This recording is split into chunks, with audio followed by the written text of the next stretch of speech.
Hi, I'm Dr. Alex Howard, and welcome to this case study video. The purpose of this series is to bring to life the personalised, evidence-based and integrative approach that we use here at the Optimum Health Clinic, where for the last 2 decades, we've worked with over 10,000 patients in over 50 countries around the world. And for this case study, we're exploring Bradley's journey. Bradley came to the clinic suffering from chronic fatigue syndrome and was initially very skeptical that the clinic's approach could help him.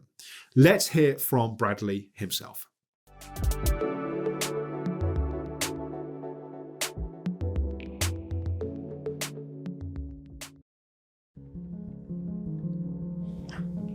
Hi, I'm Bradley, I'm 29 and I'm from Essex. My life before the OHC, firstly I'd say is a lot different to how it is now. My alarm would go off at 7 every morning and I'd find myself getting out of bed at around 10, 11 o'clock.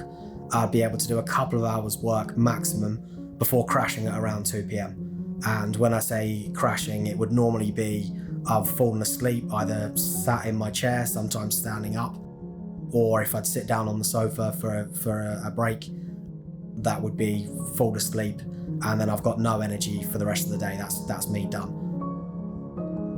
The fatigue would hit me in the best way to describe it is waves, and it would almost feel like I'm drowning. If you can picture standing in a shallow pool and the waves just straight over you, and I would feel it so hard that it would knock me to the floor. I had years of going back and forth with my GP, saying, look, I am knackered all the time. There is something wrong here that you're not finding in blood tests. And it was frequently going back and forth, blood tests, and nothing was coming up. So they kept telling me, you are normal, you are fine, there's nothing wrong with you. But I knew that there was something wrong with me. So the moment I discovered the OHC wasn't me, it was my dad. He told me about it, and the first thing was that I was very skeptical, because I've got an NHS background and my viewpoint was this clinic cannot help me because they don't do a formal diagnosis. Boy, how wrong was I, because this is exactly what I needed. So I had the initial phone call set up with Kirsty from the OHC, and I learned more in that hour than I did from years and years and years from talking to various different GPs at my GP surgery. And after that conversation, I said to my dad, look, I don't care how much money this costs. This needs doing. These are the people to help me. So Bradley had his free discovery call with Kirsty. Part of what we're doing in those calls is assessing how we can best help support somebody. Kirsty identified that Bradley would benefit from both our therapeutic nutrition and our therapeutic coaching departments, and that the best practitioners for Bradley were Helen and Lee. In this next section, Kirsty is going to walk us through how Helen supported Bradley using therapeutic nutrition.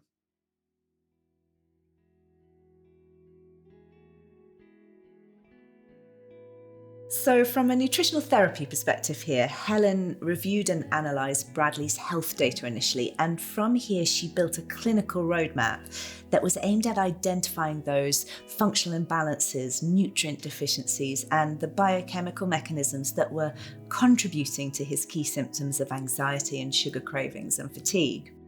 Fluctuating energy levels and sugar cravings, as experienced here by Bradley, can sometimes indicate poor blood glucose balance. So you can imagine this as a blood glucose roller coaster, if you will. So your glucose levels are fluctuating from high to low. And one of the key drivers of that pattern is often an existing dietary reliance on refined sugars and energy drinks and caffeine, which had historically been the case here for Bradley. So to address this, Helen made several dietary recommendations initially aimed at improving the balance of foods on Bradley's plate. And that included the addition of things like slow release carbohydrates, a protein intake that was really tailored to Bradley's specific needs, a daily intake of essential fats, and then plenty of non-starchy, high fiber vegetables at every meal. Bradley also followed a protocol aimed at improving his sleep quality. Now, not only will optimized sleep obviously support a reduction in fatigue, but effective sleep will also support improved glucose management and insulin sensitivity in the body. So these were essential starting points here. One thing that she did that was great, and again, my GPs wouldn't have even considered it, is that we did an adrenal glands test. So it's like a spit test. So I had to have saliva in a tube 6 times throughout the day. And the first one was as soon as I woke up. Then I think it was a half hour after I woke up, and then just before bed. And we were measuring my adrenal levels throughout the day. And as a result of that, she knew exactly which supplements to give me. So let's review Bradley's adrenal results, which principally measure his cortisol output. Now, cortisol is one of the main adrenal hormones. So if we look at the cortisol graph here, we can see the black line, which is tracking Bradley's cortisol output across the day from left to right. We can also see the green band, which represents an optimal cortisol output. So this is ideally where we want to be. In Bradley's case, his cortisol levels upon waking are below the optimal reference range, demonstrated here by the fact our black line is in the blue zone at the start of the chart. And then later on in the day, at around noon, we can see a sharp decline in his cortisol back into the blue zone.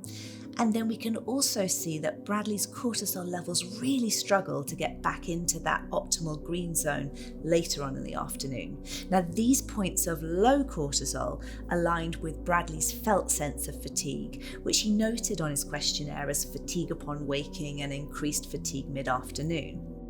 What's also interesting here is Bradley's cortisol awakening response, or CAR for short, as shown here on the table of results. Now, the CAR measures our maximum daily cortisol output, which happens around 30 minutes after we wake, and then we measure it again 60 minutes after waking. The CAR is a useful measure of the responsiveness and reactivity of our adrenal glands and typically demonstrates our initial response to the first stresses of the day. You'll see here that Bradley's CAR results, as shown here by the 2 red arrows, are above the expected reference range. Now, obviously, as a percentage increase, these results will be somewhat informed by his low cortisol starting point.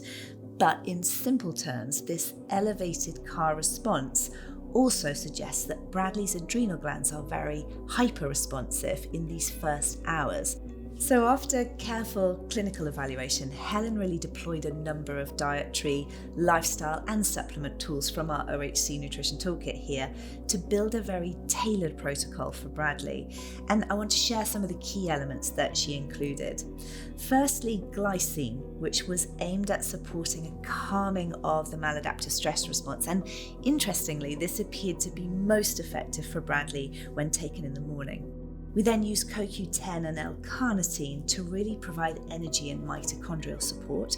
There was an extended and variable set of adrenal supports over a period of months, and that included the use of adaptogens, including ashwagandha, rhodiola, American ginseng, in addition to reishi, lion's mane, and licorice, along with some other adreno-supportive nutrients such as vitamin C and B5. Helen also recommended early morning sunlight exposure to support a regulation of that morning cortisol elevation, principally followed by a reduction in Bradley's evening exposure to bright lights and screens to really support his melatonin production. Bradley also introduced nutrient-dense smoothies into his diet in addition to his meals, and that was to support and improve blood glucose balance. And those smoothies really included a considered mix of protein and good fats and fibre. And then finally, Bradley included specific therapeutic foods into his diet rich in magnesium, vitamin C, and B vitamins to further support adrenal health and energy provision.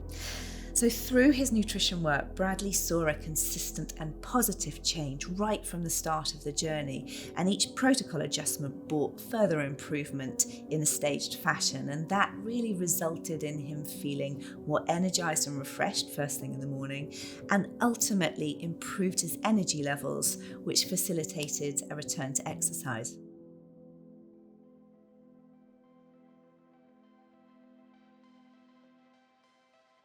My initial thinking was, it's a physical issue I have, so why are we talking about my mental health? Of course that's not related.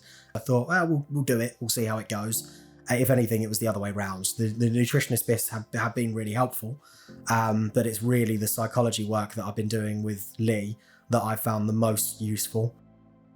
The place where we really started was focusing on trying to make sense of his experience within the fatigue. Like, why has he found himself in this position? And where we kind of made sense of that was looking back to his emotional past, really. I was kind of loosened up a bit by the fact that I went through therapy about a year before.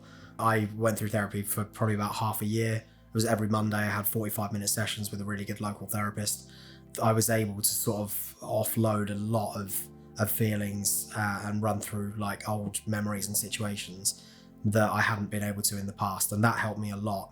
But what that didn't do is link my past trauma to fatigue, which is where Lee came in. When someone's experienced a level of childhood trauma, what that can do is kind of set us up for having a slightly unsafe leaning into the world where our nervous system just doesn't feel safe.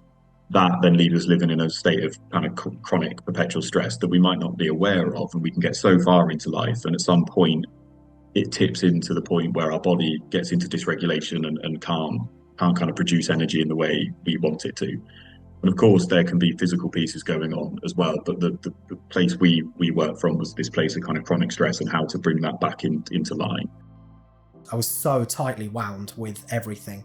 It would take very little to set me off to annoy me, and it made it very difficult to maintain relationships with anyone.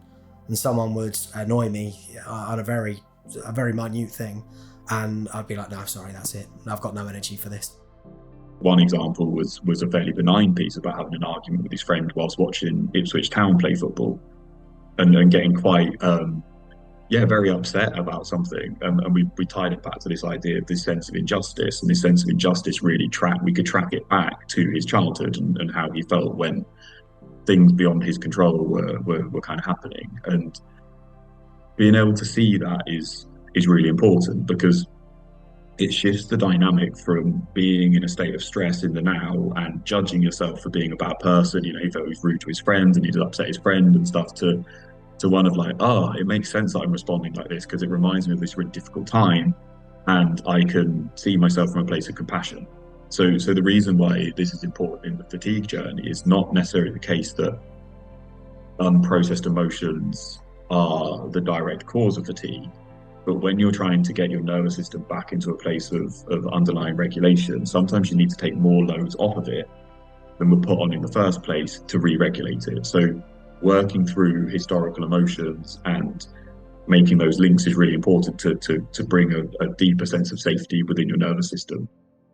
If I was to be asked a question about anything that happened in my childhood that's difficult to talk about, I can now talk about it, but to feel it is something completely different. To sit down and to feel into feelings that, for the most part, have been completely locked away for about 15 years. So we really worked on how Bradley can kind of tie more of these events back to his past and start being more reflective in that way, and then how to actually hold those emotions. The big thing really was, don't fight it, thank it, and just, okay, my body's giving me a warning here. I need to calm down a bit. I can feel that in my chest, and that's perfectly okay. You're allowed to feel upset. You're allowed to feel aggrieved, and just sort of let that land, feel into it a bit. Sometimes I meditate on it as well, and that's really helpful. I guess the trickiest piece with kind of Bradley's journey was actually the success at which we saw very quickly. So all of these interventions we were making along the way really landed, and his energy was coming back and has come back, and he was feeling more kind of emotionally connected to himself and had made all these changes that we put in place. But it's almost like that speed at which it can come back can be a bit worrying in terms of the sustainability of his recovery, because it can take a long time for our body to get into the place of fatigue. So for our nervous system, our body to build the trust in being well again similarly can take an amount of time. And if someone recovers quickly, like, that's amazing, that's great. But there's always this worry about, okay, well, how's that going to remain sustainable in the future?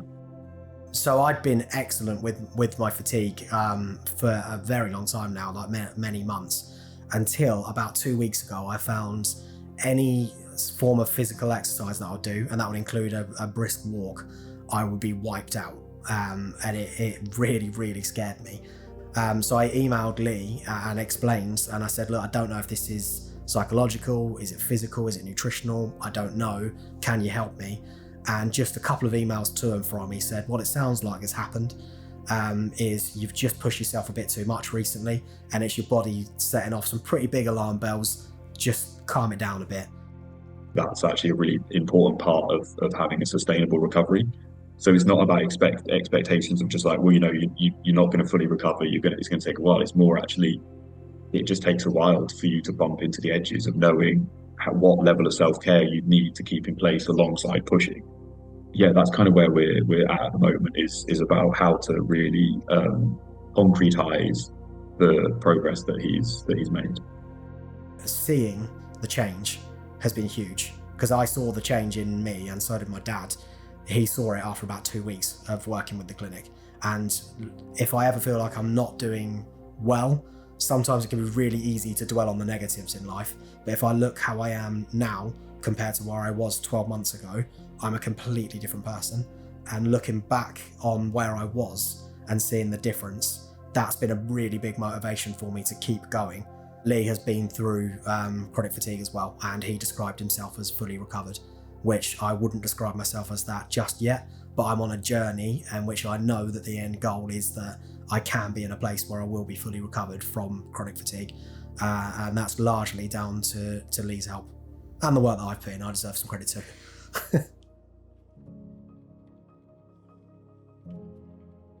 I think Bradley's story really captures the integrative way that we work here at the Optimum Health Clinic.